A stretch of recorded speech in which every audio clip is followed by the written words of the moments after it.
بلوچستان کے شہر کلات سے ہمارے گدروشیا پوائنٹ کے نمائندہ نائب اسرار مینگل کی رپورٹ کے مطابق ڈپٹی کمشنر کلات منیر احمد دورانی کا پبلک ہیلتھ ریسٹ ہاؤس زاوا ندی غریب آباد اور ڈسٹرکٹ ہیڈ کوارٹر اسپتال کلات کا دورہ۔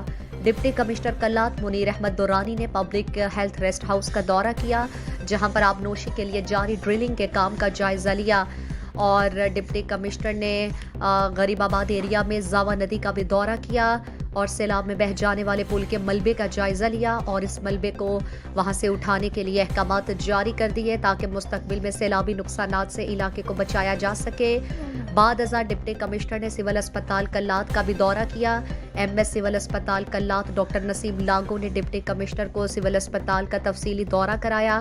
ڈپٹی کمشنر نے سول اسپتال میں ایمرجنسی وارڈ میں صفائی ستھرائی اور اسٹاف کی حاضریاں چیک کی اور اسپتال میں دستیاب ادویات کا جائزہ لیا۔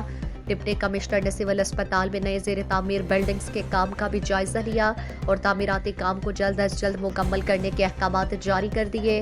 ڈپٹی کمشنر نے کہا کہ ڈسٹرکٹ ہیڈ کوارٹر اسپتال کلات میں ادویات کی کمی کو کافی حد تک پورا کر دیا گیا ہے اور اسپتال کو نیا ایمبولینس بھی فراہم کر دیا گیا ہے۔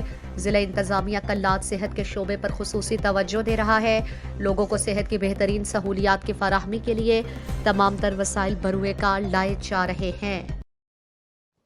مزید دلچسپ معلومات اور خبروں سے آگاہ ہونے کے لیے Gedrosia point Facebook page, Instagram, Twitter کو فالو اور یوٹیوب چینل کو سبسکرائب کریں۔